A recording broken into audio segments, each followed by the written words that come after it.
Okay, students, are you able to see the screen? Yes, ma'am. Yes, ma'am. Okay, तो कल हमने school के अंदर यहाँ तक कंप्लीट कर लिया था और उसका वीडियो जो है हमने अपलोड कर दिया था कल ही इवनिंग के अंदर।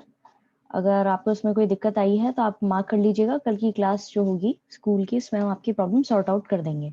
ठीक है, अब हम आज यहाँ से शुरू कर रहे हैं पेज नंबर 354 का लास्ट 3 लाइन जो है वहां से शुरू कर रहे हैं।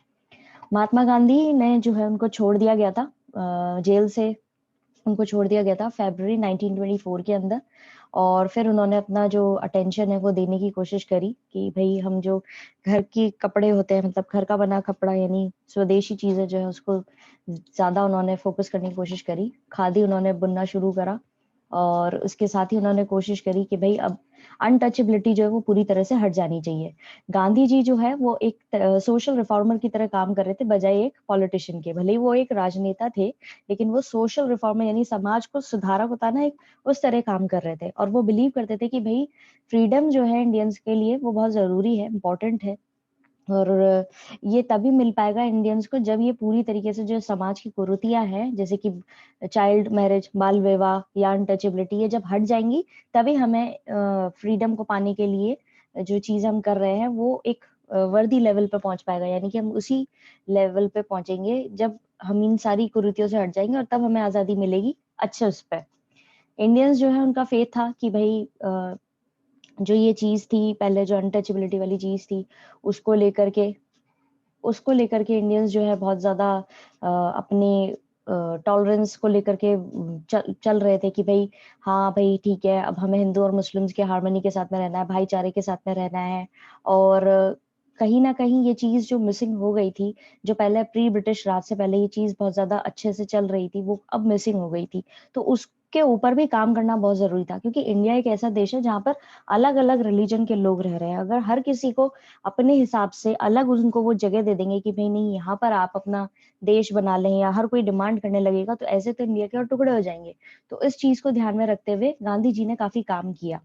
उन्होंने प्रमोट किया कि भाई खादी पहनो, ठीक है, खादी को इम्पोर्टेंस दो, जिससे बाहर से जो सामान आ रहा है, मिल का बना हुआ जो कपड़ा आ रहा है और महंगा बिक रहा है, उसको ना खरीद करके घर में ही अपना कपड़े का निर्माण करो, खादी का निर्माण करो, उसे पहनो, स्वदेशी चीजों का इस्तेमाल करो। और साथ साथ बाकी जो आसपास के जितने भी लोग हैं, बेसिकली जो अपर क्लास के लोग थे, उनके लिए ये ज्यादा इम्पोर्टेंट चीज थी कि भाई आप जो पहले से चली आ रही है कुरीतियों को फॉलो अप करते जा रहे हैं, जैसे अनटचेबिलिटी, छूत अछूत की जो चीज है उसको हटाएं और सब लोग भाईचारे से रहें। तो बेसिकली यही सारी चीजें इस पैराग्राफ के अंदर बोली गई है, जो कि मैं अब आपको लाइन टू लाइन पढ़ के सुना देती हूँ। Mahatma Gandhi was released from prison in February 1924 and now chose to devote his attention to promotion of the homespun cloth, khadi, and the abolition of untouchability. For example, for Gandhiji was an such a social reformer as he was a politician. He believed that in order to be worthy of freedom, Indians had to get rid of social evils such as child marriage and untouchability. Gandhi ji का मानना ये था कि भाई अगर Indians को वाकई में ही आजादी चाहिए तो पहले उनको अपने समाज के अंदर से कुरीतियां हटानी पड़ेगी। Indians of one faith had also to cultivate a genuine tolerance for Indians of another. Hence his emphasis on Hindu-Muslim harmony.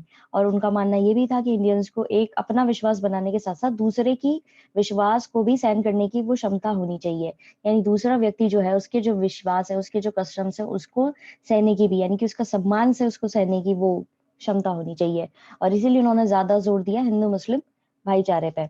Meanwhile, on the economic front, Indians had to learn to become self-reliant, and hence his stress on the significance of wearing khadi rather than mill-made cloth imported from overseas. और दूसरा जो इनका economic aspect से देखा जाए, आर्थिक उससे देखा जाए, तो उन्होंने फोकस करवाया इंडियंस का कि भाई खुद से सेल्फ रिलायंट हो, सेल्फ डिपेंडेंट बनो। और उन्होंने जोर दिया कि खादी पहनो, घर में बना कपड़ा बनाया और उसको ही इस्तेमाल करो, और बाहर से जो मिल से बना हुआ कपड़ा आ रहा है उसको ना बनाओ। इस पैराग्राफ के अंदर किसी को कोई दिक्कत? No, ma'am. अब है सॉल्ट सत्याग्रह। जैसे कि नाम बता ही रहा है आपको, सॉल्ट से रिलेटेड जो सत्याग्रह किया गया था ये उसके लिए है।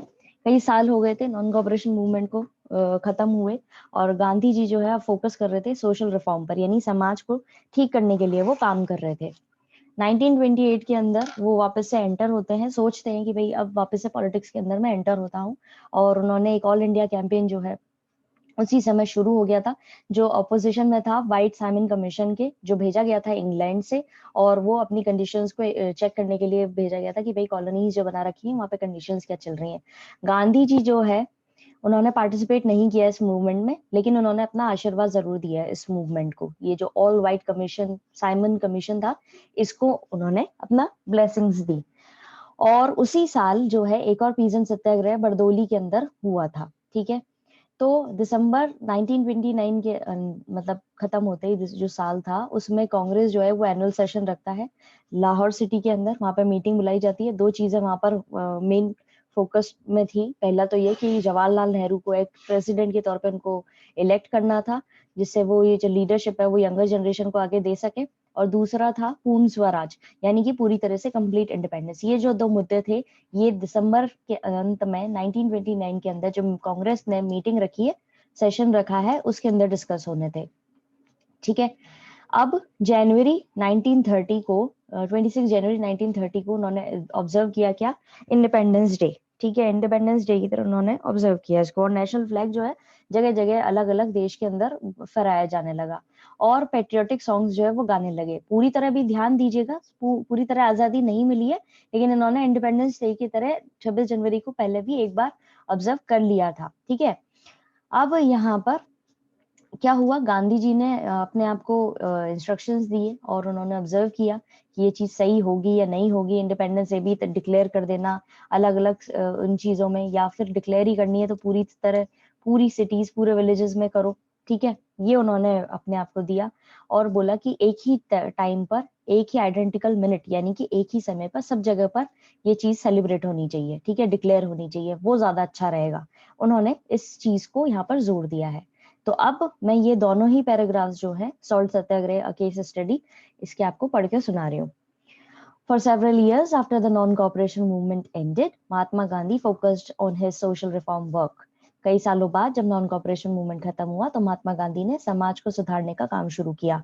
In 1928, however, he began to rethink of re-entering politics. That year, there was an all-India campaign in opposition to the all-white Simon Commission sent from England to inquire into conditions in the colony. Gandhiji did not himself participate in this movement, although he gave it his blessings, and as he also did to a peasant satyagrah in Bardoli in the same year.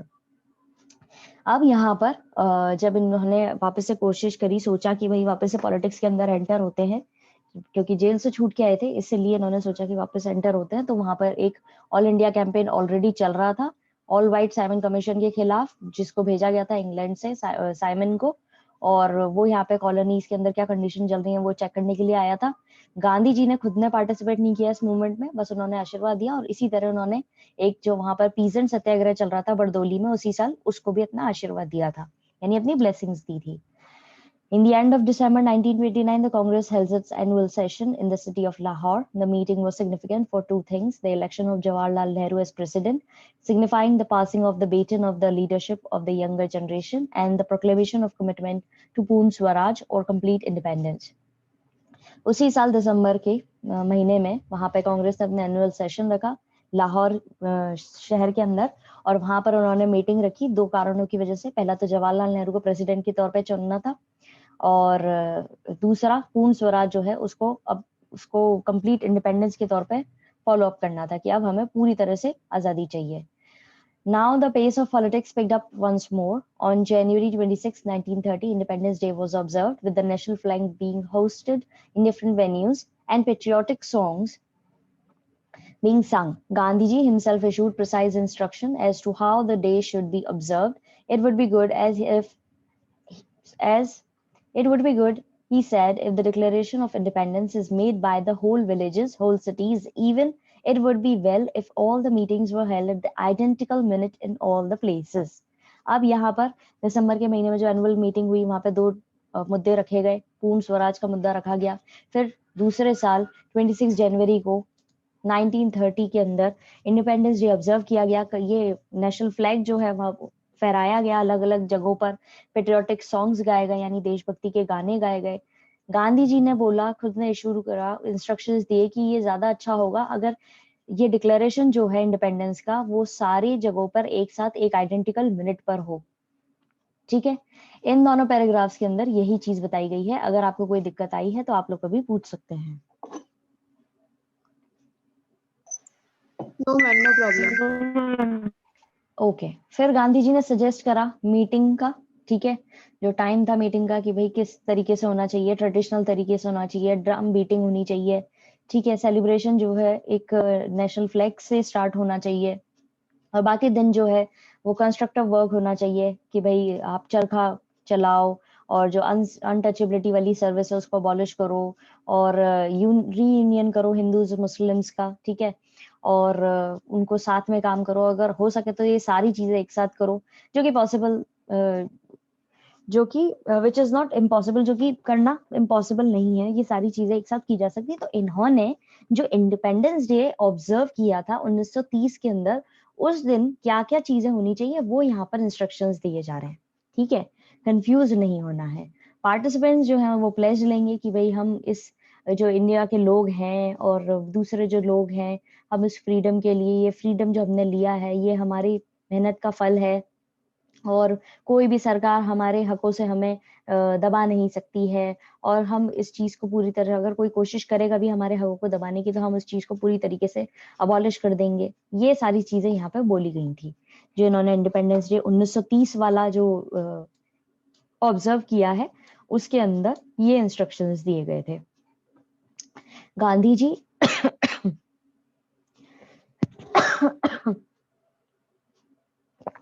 Gandhiji suggested that the time of the meeting be advertised in the traditional way by the beating of drums.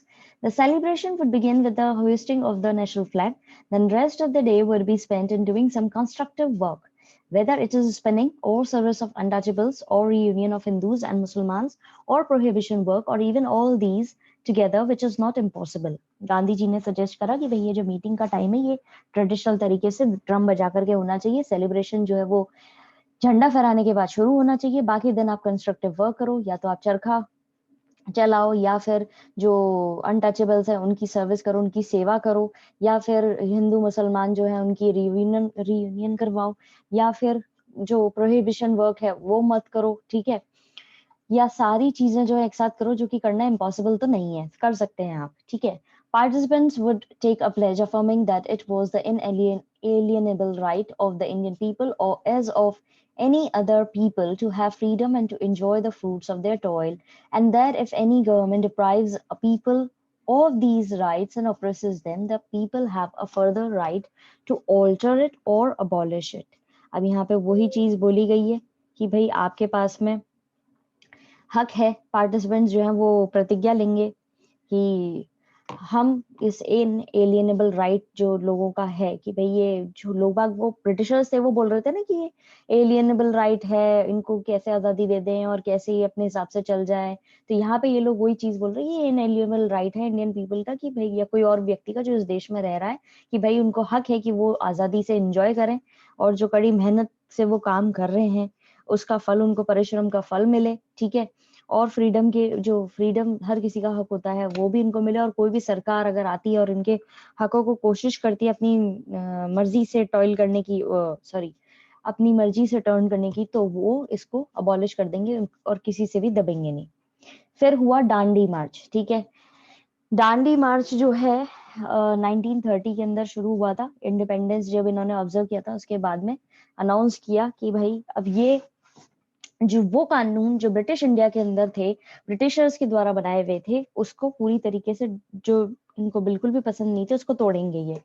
ठीक है, और इनकी monopoly जो है वो खत्म करेंगे, और उसी में सबसे मेन था मैन्युफैक्चर ऑफ द सॉल्ट, यानी कि ये जो ब्रिटिशर्स है ये बोलते थे कि भाई तुम खुद से सॉल्ट नहीं बनाओगे, ये कानून तोड़ना हो जाएगा, ये कानून है कि तुम अपनी मर्जी से सॉल्ट नहीं बना सकते अपने साधनों से, और जो हम सॉल्ट तुम्हें बेच रहे हैं वही तुम्हें खरीदना पड़ेगा। और ये जो सॉल्ट बेचते थे वो बहुत बड़ी कॉस्टिंग पे, मतलब महंगा नमक बेचते थे, और इंडिया के घरों में नमक का इस्तेमाल जो है वो बहुत ही फ्रीक्वेंटली होता था, तो ये बहुत ही डोमेस्टिक यूज के अंदर आता था, तो बहुत ज्यादा मजबूर कर रहे थे कि हाई प्राइसेस पर नमक खरीदें। तो इसीलिए गांधी जी ने एक पूरी तरीके से इसका खुले तौर पर डिससेटिस्फेक्शन जाहिर किया अपना, और उन्होंने इस कानून को तोड़ने का जिम्मा उठाया।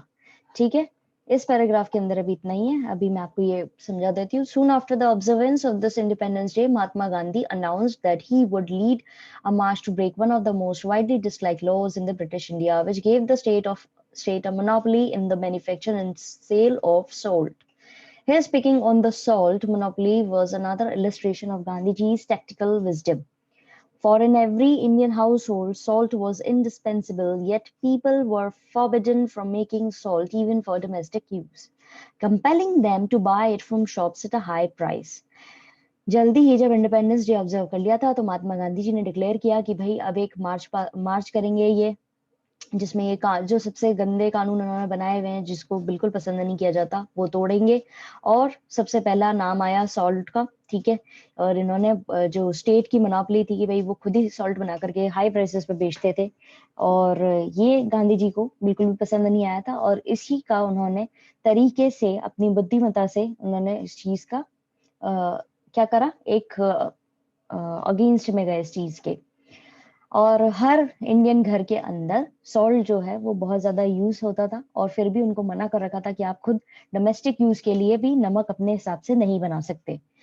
इसीलिए उनको मजबूर किया जाता था कि आप नमक खरीदेंगे, और वो भी हाई प्राइसेस पे खरीदेंगे दुकानों से। State the state monopoly over salt was deeply unpopular. ये जो स्टेट की मोनोपोली थी सॉल्ट को लेकर के, नमक को लेकर के, वो बहुत ज्यादा अनपॉपुलर तरीके से देखी गई। By making it his target, Gandhiji hoped to mobilize a wider discontent against British rule. और इसको अपना टारगेट बनाते हुए उन्होंने अपना डिससेटिस्फेक्शन जो है खुले तौर पर जाहिर करा। यहाँ पर एक फोटोग्राफ दे रखी है जिसमें दांडी मार्च के लिए निकले हुए हैं 1930 के अंदर। अभी तक इस पैराग्राफ के अंदर किसी को कोई दिक्कत?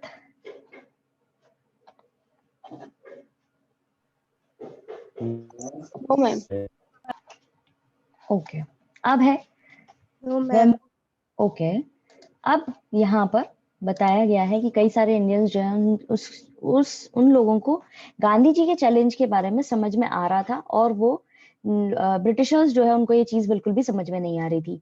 गांधी जी जो है उन्होंने एडवांस नोटिस दिया सॉल्ट मार्च का वाइस रॉय लॉर्ड इरविन को। इरविन जो है इस चीज को समझ नहीं पाए, इस एक्शन की इंपॉर्टेंस को नहीं समझ पाए, और 12 मार्च 1930 को गांधी जी ने चलना शुरू करा अपने आश्रम साबरमती से ओशन की तरफ, यानी कि समुद्र की तरफ। जब वो अपने डेस्टिनेशन पहुंचे 3 हफ्ते बाद, तो वहां पर उन्होंने एक मुट्ठी नमक जो है बनाया, फिस्टफुल, ठीक है, एक मुट्ठी नमक बनाया, और इसके तहत ही उन्होंने वहां पर कानून तोड़ दिया था, और वो एक क्रिमिनल बन गए थे, क्योंकि वहां नमक बनाना अलाउ नहीं था ना, इसीलिए। अब यहाँ पे एक 13.7 के अंदर, फिगर 13.7 के अंदर आपको पिक्चर जो दे रखी है, उसमें सत्याग्रही जो है वो नेचुरल सॉल्ट जो है दांडी मार्च के तहत कलेक्ट कर रहे हैं। ठीक है, 6 अप्रैल 1930 की फोटो है ये। ठीक है, यहाँ पे इन्होंने जब एक मुट्ठी नमक बनाया तो वो क्रिमिनल बन गए, और उसी समय सॉल्ट मार्च जो है शुरू हुआ दूसरे देशों में भी, सॉरी दूसरी पार्ट्स में भी देश के। Where most Indians understood the significance of Gandhiji's challenge, the British Raj apparently did not. Although Gandhiji had given advance notice of his salt march to the Viceroy, Lord Irwin, Irwin failed to grasp the significance of the action. On 12 March 1930, Gandhiji began walking from his ashram at Sabarmati towards the ocean. He reached his destination 3 weeks later, making a fistful of salt as he did, and thereby making himself a criminal in the eyes of the law. Meanwhile, parallel salt marches were being conducted in other parts of the country. इसके अंदर बस इतनी ही सी चीज बोली हुई है। अब आते हैं इधर पेज नंबर 358 के ऊपर। जब नॉन कॉपरेशन मूवमेंट चल रहा था, ऑफिशियली उसको सेंशन कर दिया गया था एक नेशनलिस्ट कैंपेन के तौर पर, तो वहां पे कई सारी और स्ट्रीम्स में भी विरोध हो रहा था, और इंडिया के पार्ट्स में, लार्ज पार्ट्स में पीजेंट्स जो हैं वो कानून तोड़ रहे थे। अब वो जो ये ब्रिटिशर्स के कानून बनाए हुए थे ना, वो इंडियंस के हक में तो थे नहीं, और इंडियंस को परेशान करने के लिए बना रखे थे या दबाने के लिए बना रखे थे। तो इसीलिए जब ये नॉन कॉपरेशन चीज चल रही थी, ठीक है, वापस से कि इनके साथ में कॉपरेट नहीं करेंगे, और गांधी जी ने नमक वाला जो चैलेंज लिया था, उसके बाद उन्होंने एक मुट्ठी नमक बना करके उनके नजरों के सामने वो क्रिमिनल बन गए थे कानून के सामने। तो उसी तरीके से बाकी चीजें भी है ना देश के अंदर काफी ज्यादा हो रही थी, अलग अलग लेवल पे अलग अलग कानून तोड़े जा रहे थे। तो उसी में ही एक कानून पीजेंट्स के द्वारा जो था वो भी तोड़ा गया था, फॉरेस्ट लॉ जिसको नाम दिया गया था।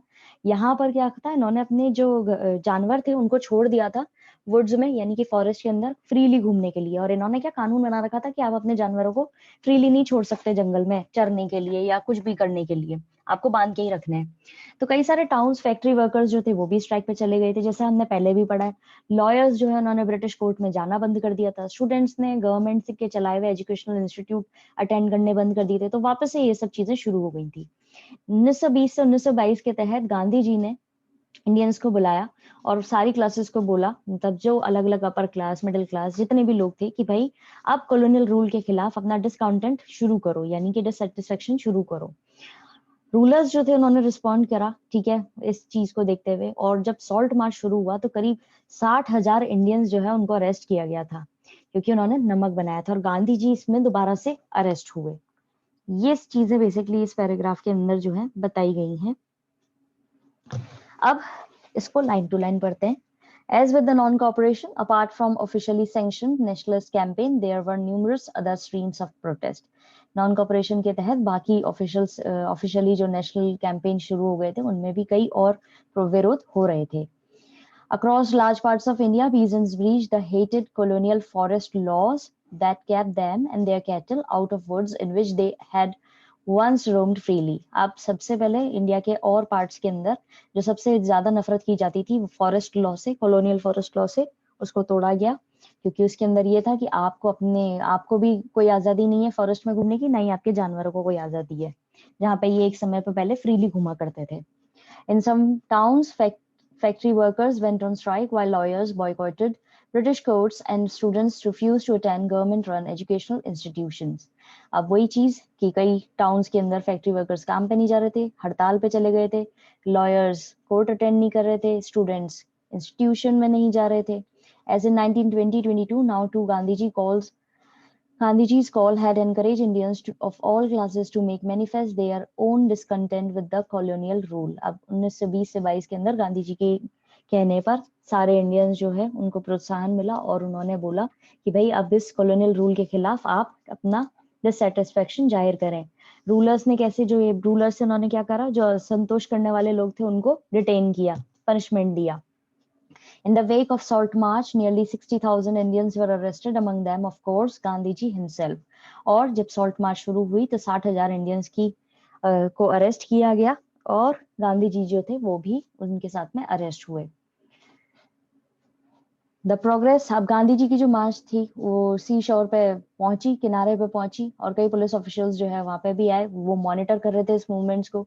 अब क्या होता है जब ऐसे एकदम बहुत सारे लोग इकट्ठे हो जाते हैं, स्ट्राइक पे जाते हैं या प्रोटेस्ट करने निकलते हैं ना, तो एकदम से उनको हटाया नहीं जाता है। पुलिस ऑफिशियल्स को वहां लगाया जाता है देखने के लिए कि इनका जो मूवमेंट है उसमें किस तरह की हरकतें चल रही हैं।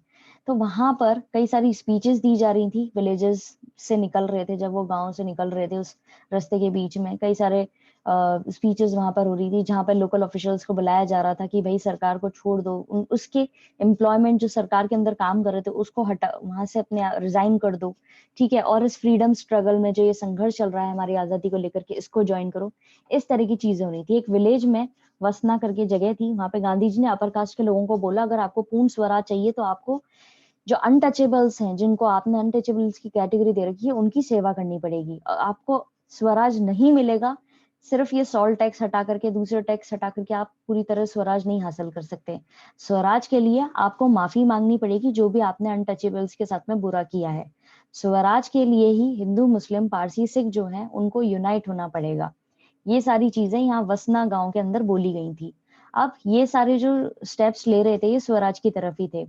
अब पुलिस जो थी वहां पर उस समय में वो क्या कर रही थी, गांधी जी की मीटिंग्स पर नजर रख रही थी, खुफिया तरीके से वो सारी चीजें वो लोग अटेंड करते थे, देखते थे, क्योंकि वहां पे विलेजर्स आते थे हर कास्ट के, वेमेन भी आ रही है, मैन भी आ रहे हैं, तो ये सारी चीजें वो नोटिस कर रहे थे और ऑब्जर्व कर रहे थे कई सारी चीजें कि कई 1000 वॉलेंटियर्स जो हैं इस चीज के साथ में जुड़ रहे हैं। और उन्हीं में कुछ ऑफिशियल्स भी हुआ करते थे जो जिन्होंने बाद में कॉलोनियल गवर्नमेंट से रिजाइन कर दिया था।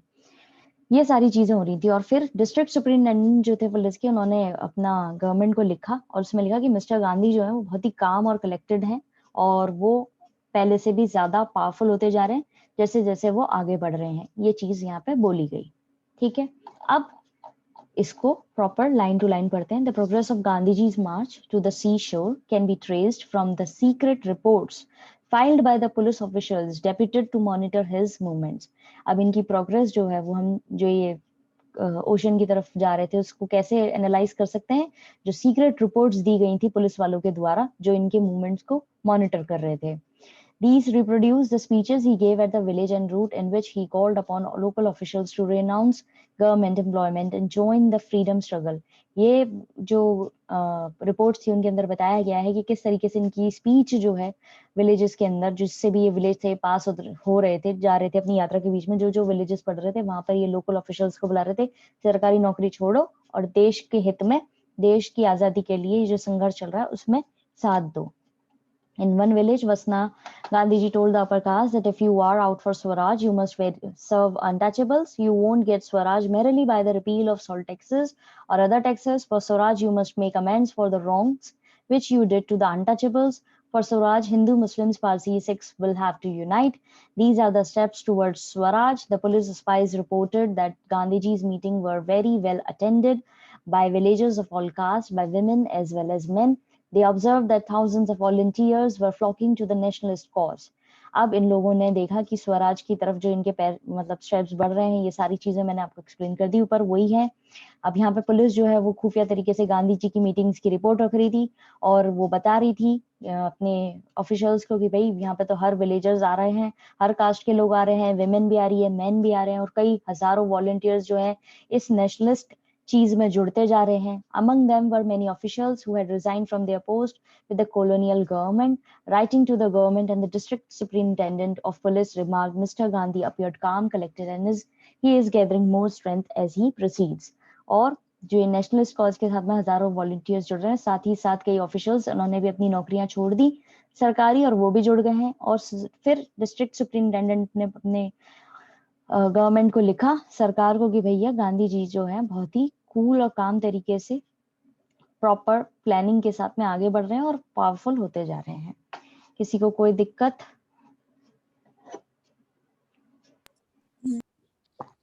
No ma'am. ठीक है, तो अभी मैं आपको लिंक भेज रही हूँ आगे के लिए, ठीक है, आगे क्लासेस के लिए।